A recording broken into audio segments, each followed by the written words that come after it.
Welcome to Your Strata Property, the podcast for property owners looking for reliable, accurate, and bite-sized information from an experienced and authoritative source. To access previous episodes and useful strata tips, go to www.yourstrataproperty.com.au.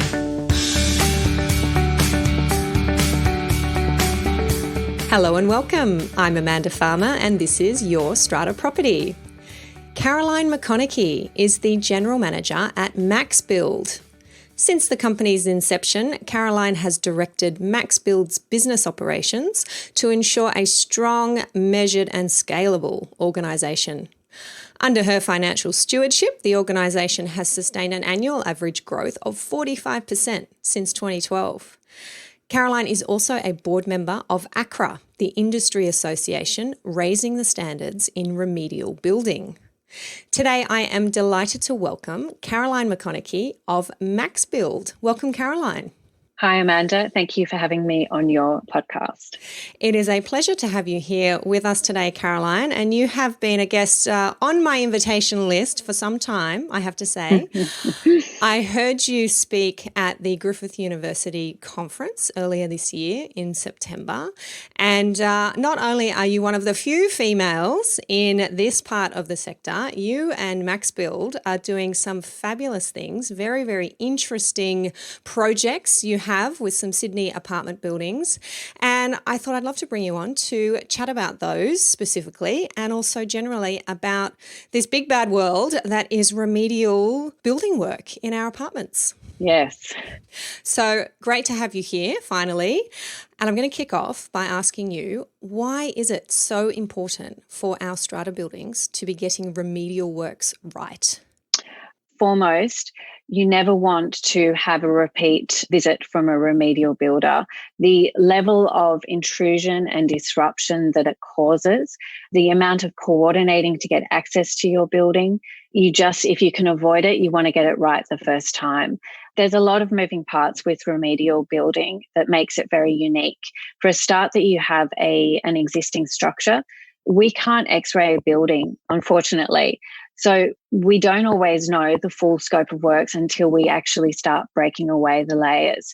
So this can lead to variations quite soon into a piece, or you can change tack in your methods that you use.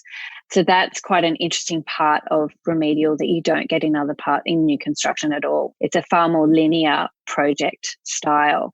The second thing is that you have multiple clients.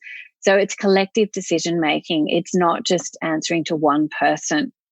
For that reason, you want to have a really healthy, strong relationship between the key decision makers. So your strata committee, your strata manager, and your building consultant that's on board.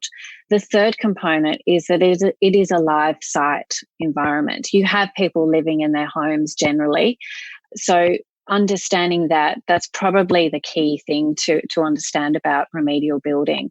You have access issues, you have PR that you have to do in a building. So that's not factored into builders' programs, but the amount of time you have to take out to communicate with people, build their trust so that you can gain access, potentially at short notice at times. But coming back to why it's important, for many people, their apartment is their primary asset. But unfortunately, we tend to think of our apartment and we don't look outside the apartment at the common property and treat that in the same way that we treat our apartment. The common property is also part of your asset, and it can need major structural repairs or even upgrades, and this is going to have a major impact on your finances. So you need to make really sound, rational decisions that are beyond your apartment. So they're the key reasons why getting it right is important. And it would be remiss of me if I didn't remind our listeners that you have a legal obligation as an owners corporation, as a body corporate, to be repairing and maintaining your common property, and that is not a legal obligation that can be avoided. So remedial works projects are something that many buildings, if not most, go through at one stage or another, sometimes large, sometimes small. Sometimes it's exciting. You're doing cool things like adding on balconies where you may not have had them before, or expanding some space. And other times it's something that's not so exciting and a little bit painful, like dealing with concrete cancer. That's right. And because it's probably the least sexy component of construction, and no one wants to pay for repairs, there's no feel-good aspect to paying for repairs. But that's where you need a rational decision-making process at play to understand, like, you have to look after your asset. It's like a car, it needs to be maintained. So it is critical. And in terms of just going back to decision-making and collective decision-making, often the biggest strain on a committee is before we've got involved. It's deciding what you're going to do to your building and understanding how you stage it out as well. Like, it can be very daunting because a lot of us don't have construction knowledge, which means that we like to park these decisions and just put them off till they become urgent, which is obviously more expensive when they become urgent. And we don't tend to make as good decisions when we're in a stressed, urgent place mindset as well.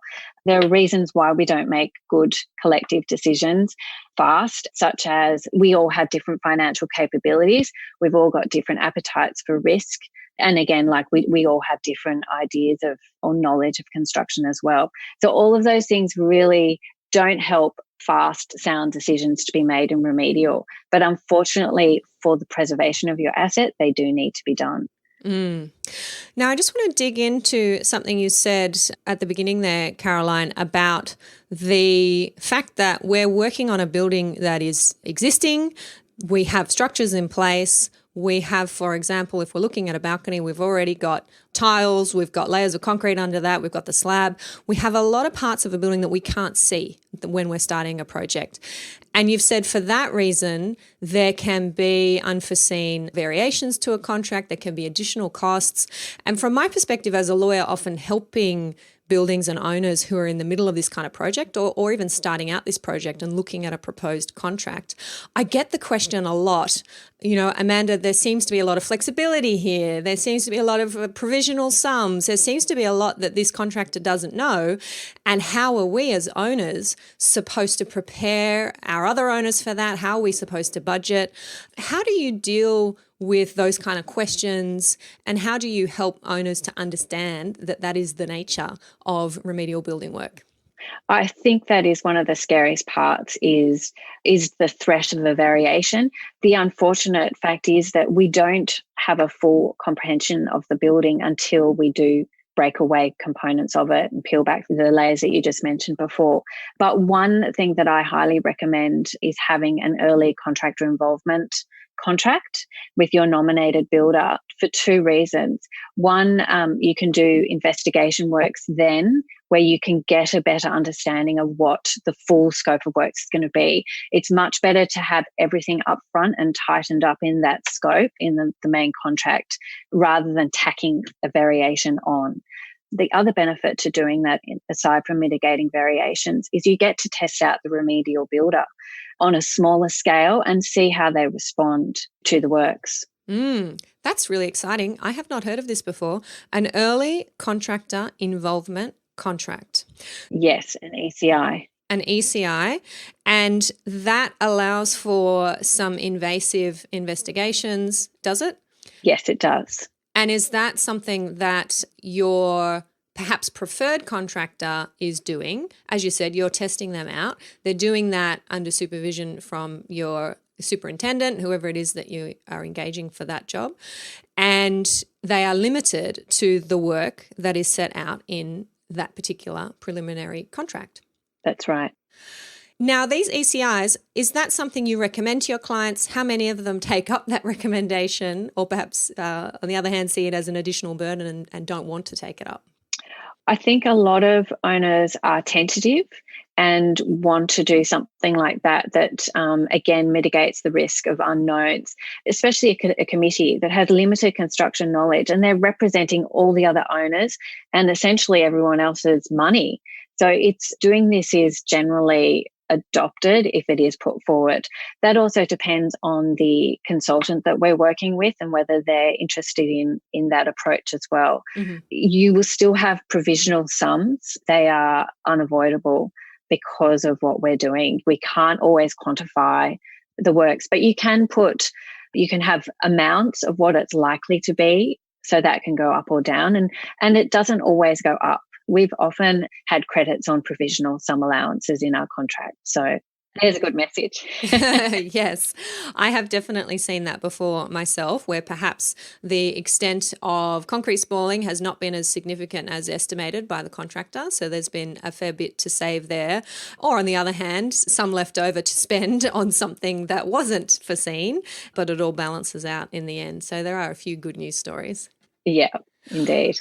Now let's dig into this a little more, the actual project side of things. What are the elements of a successful remedial works project for a strata scheme? Do you have some kind of a framework that you follow or a tick list that our buildings can know that they're on the right track if they're heading in this direction? I do. And I've actually produced a little booklet, which I'm happy to share with you as well. So I might actually read out some of that so that I don't forget anything. So in terms of practical things that residents and committees can do, setting the foundation for the relationship management is really critical. Ensuring that the strata role is current so that those details are handed over to the contractor. That helps us communicate with everyone. It allows us to easily organise access to apartments. Delays to access leads to delays in the project, which leads to costs. So that one is really important. It also allows us to communicate and generate that goodwill with owners or occupiers. You need goodwill in a remedial project because of the level of intrusion that it requires and asks of everyone. I urge owners to always to know what's happening, understand the project, the staging of the project, how it's going to affect the amenities of yourself and your neighbours, whether it's limited parking, whether it's limited daylight because there's scaffold and there's also mesh on the scaffold. Just knowing those little things that are going to have a big impact on people. If you're on the committee, I highly recommend being a part of the project group that meets. Generally, it's fortnightly, but it depends on the project and the scale of the project. Doing that is it's an educational process. You will learn so much more about building that you will become more confident in making sound decisions on behalf of all the other owners and making sound decisions, but also fast decisions, because I mentioned before, delay can equal costs, and make sure that those meetings are regular as well and get the minutes. In terms of going back a step, selecting your builder on more than just price. When a tender is done, there's an analysis and it pretty much comes down to a table with dollar signs on it, which unfortunately, if that's all you have, it's going to very much limit the quality of the decision that you make. I would check references on similar projects. Don't ask your cousin's, friend who had a renovation to quote on the project. They are not a specialist remedial builder. You need to have a specialist on a project in remedial. Check the builder's HBCF eligibility limits. This is a good gauge of their capability to do a project. As part of HBCF, we get audited regularly, which includes them going through our finances. They look at our business plan, and what they're trying to ensure is that we are a sound, sustainable business that's not going to fall over. So that's really important for an owner to understand, and it's a powerful tool for them to have a look at, is the certificate of currency for HBCF eligibility. And we're talking about the homeowner's warranty insurance there? Correct. Yep. Which is compulsory for any residential building over the contract value of $20,000, inclusive of GST. This will affect pretty much all reasonable sized remedial projects. So if it's a new build, the cap is 3 stories or less. But if you're in the remedial space, if it's over $20,000, it's every project will require HBCF. Mm-hmm. Get clarity on what's being subcontracted and the level of supervision that is going to be done with that subcontractor. The more you subcontract out, you're dissipating or diluting the level of accountability and ownership that people take on their work. I think it's a really critical point to get across. So you need to ensure that the head contractor, the nominated builder, is very much active in supervising a subcontractor's works. And it's not just the workmanship, it's also how they conduct themselves on site, because it's not a site, it's a person's home. So how respectful, how courteous, not smoking and leaving cigarette butts around, being safe as well, having your PPE on. Even though it's a home, a construction project is dangerous. So safety is really critical. So I'd look at things like whether the building company has a quality assurance manager, a safety manager, even a remedial cleaner on board as well, because it's often the small things like leaving some debris on a Friday afternoon that really gets the ire of a resident. And then that just creates a snowball of bad relations. And then a lot of having to conflict manage as well. With the tender process, and I recommend this with your consultant as well, is that you shortlist who's on that tender and you interview them. You bring them into your home and you see how they act and behave. And it's a telling sign of how the company will act and behave when they come to your home to work on on the project.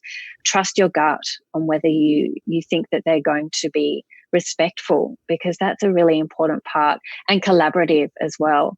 Often because of things like variations, there can be conflict, or because of, builders' debris being left, there can be conflict again. So you really need to have a good relationship that's based on reason and a bit of compromise as well. Excellent. I am loving that list, and I am sure many of our listeners want to get their hands on that book. Thank you, Caroline. I will, if I can, upload a copy of that or link to where you've got a copy of that uploaded and put the link in the show notes for this episode. I'm sure there's much, much more in there for our committees and our strata managers to be across. Can you share a story with us, Caroline, about a client who has followed this process with you and really got it right and been happy with the outcome? Yes. So we have a project that was in Pyrmont. It was a major defect rectification project. We ripped out and replaced 176 bathrooms over the course of 18 months to 2 years. Wow. So very, very invasive works. Quite a few renters, tenants in the building as well. What went right on this project is that I call them owner champions, the people on the committee that really drive a remedial project. Now, he went into this, he was actually a well-seasoned chairman of a committee in terms of remedial building, because we were the second builders to come through to rectify the original defects. So the whole building had already gone through this process once before, like pretty horrific. So I guess he was much better prepared and informed to how to run the second one. So he approached it as a partner with us. He didn't come in a combative way. So we were able to nut out a few issues as we learnt along the project. He came to the fortnightly meetings and was very involved and decisive as well, which you need. He helped with some of the tenant problems that occurred. But us too, we had our processes on show. So for instance, on each of the door frames, we would put a checklist of all of the works that were happening. So replacing the bathroom was a 20-day process. So we'd have these sheets, 20 days laminated and hung on the door frame. And, as each day would progress, we'd shift it across, and it then would drill down as to what we were doing in that particular home. So we had that on show. There was also a website where a weekly email went out to all stakeholders. So the owner champion in this building said to me that you had to be living under a rock to not know what was going on in the building. So we had an 80% success rate. We did a client satisfaction survey. So that 80%, while I would like 100, in a building that size and a project that intrusive, was a success. Yeah, and it really is a testament to that excellent communication. It's something we talk about a lot on the podcast, how we can all be communicating better. And I do believe and I preach that it is the key to peaceful apartment living, good communication. It is no excuse to say, oh, well, no one will read it. Fair enough. If nobody reads it, that's on them, because when they do come back to you and say, hey, I didn't know, you didn't tell me, you as the committee, you as the building champion can point to exactly the newsletter that went out, the minutes of the meeting, the notice that was on the door, and say, hey, we did actually put that information out. We've done as much as we can, even more. We've gone over and above, and we're not quite sure how else we could have brought this to your attention. But if you don't take those steps, then you don't have that fallback of being able to say, we've done everything that we believe we should have in that situation. So the more communication, the better, as far as I'm concerned. Yeah, I agree with you. And that was a project where you were going in and rectifying original building defects, were you?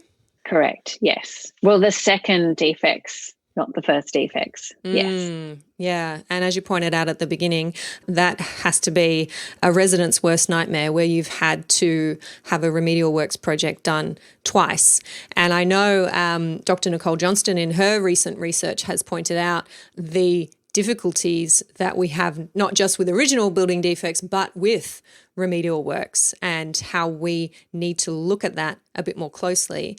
Is that something that you're across, Caroline? What's happening in that remedial work space to improve the quality of our remedial works? My lens in terms of increasing the quality is primarily within MaxBuild. However, I have recently joined the ACRA board, and I know that association is there to raise the standards within remedial as well. And they run training courses for contractors and consultants and suppliers. So definitely a high profile status of building defects in new construction is having an effect on the remedial industry as well.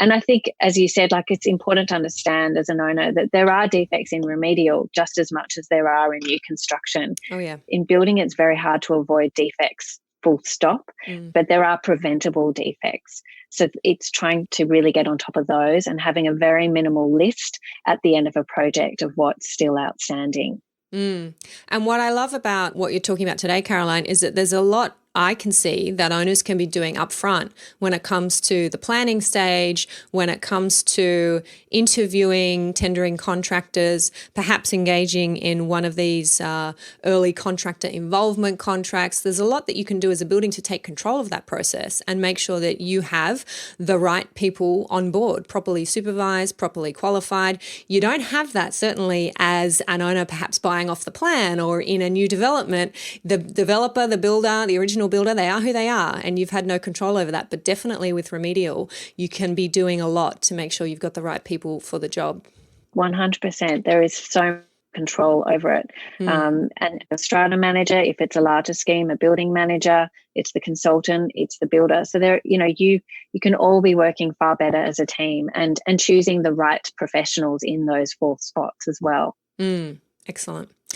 All right. Now, we have talked about a few challenges that strata buildings face when they're going through these projects. Did you want to highlight any other particular challenges, Caroline, and how you've helped buildings to work through those? One thing we haven't touched on is tenants. So often tenants, they are the least involved at the outset.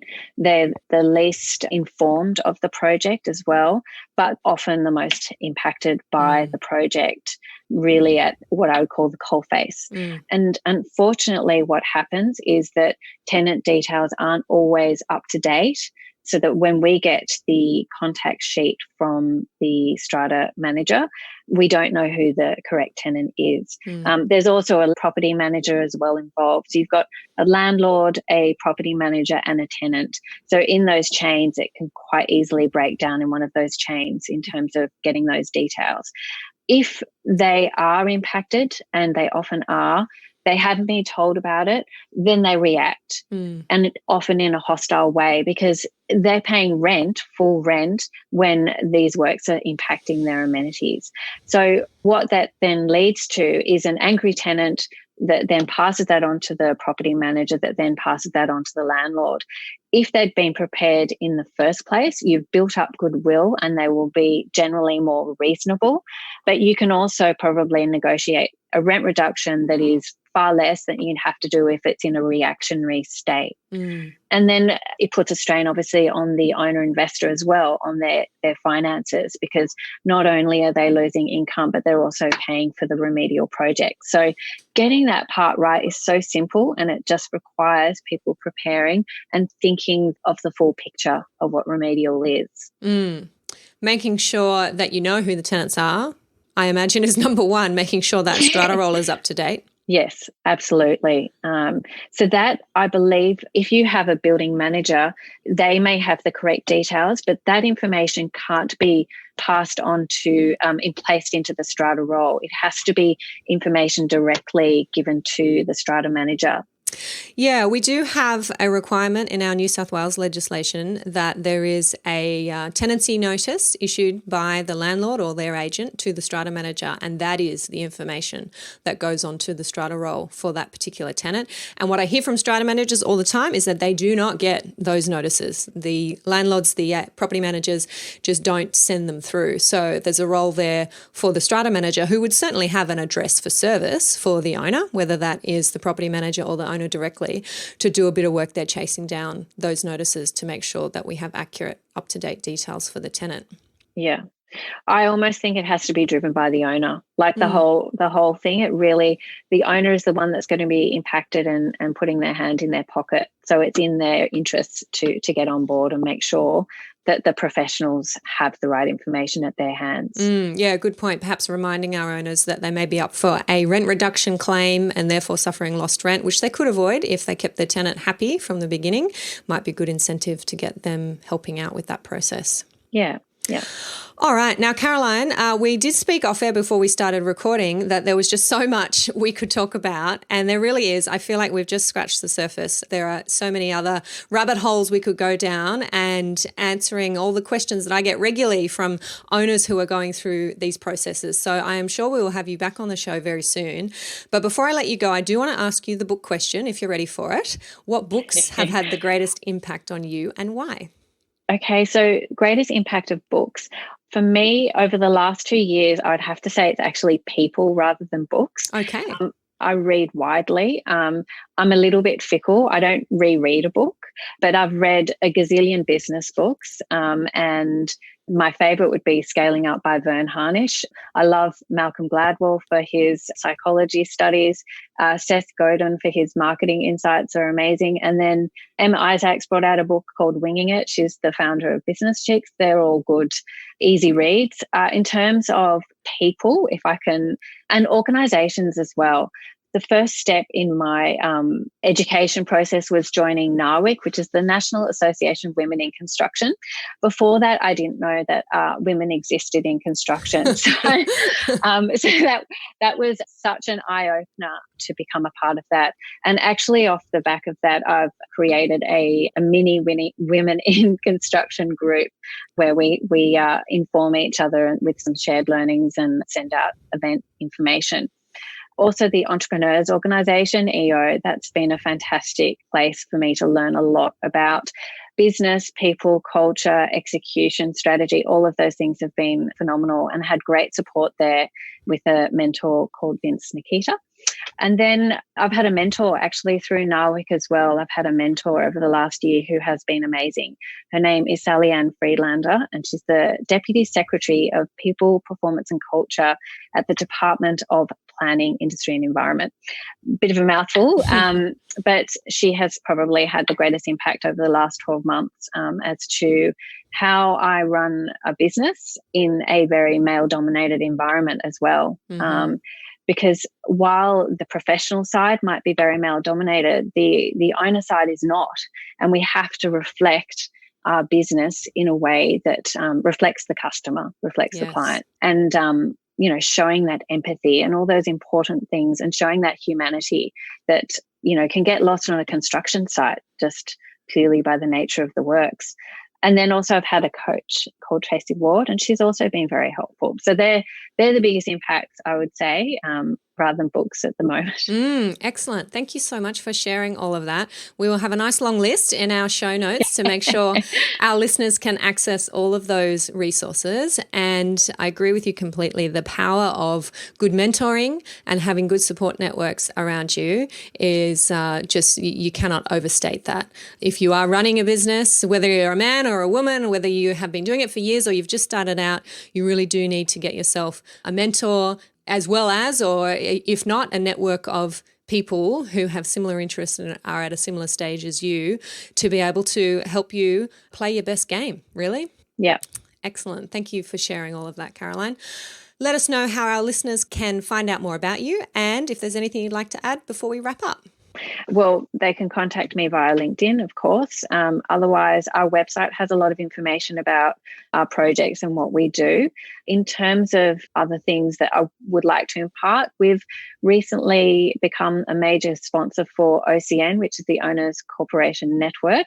I'm a huge, passionate advocate for the owner in a remedial build. So it was a natural choice for us to jump on board to support them. And I urge owners to also tap into that vast network of where there's, shared learnings that can be imparted, and to, we don't all have to reinvent the wheel, but, there's lots of existing information and people that can help you with that.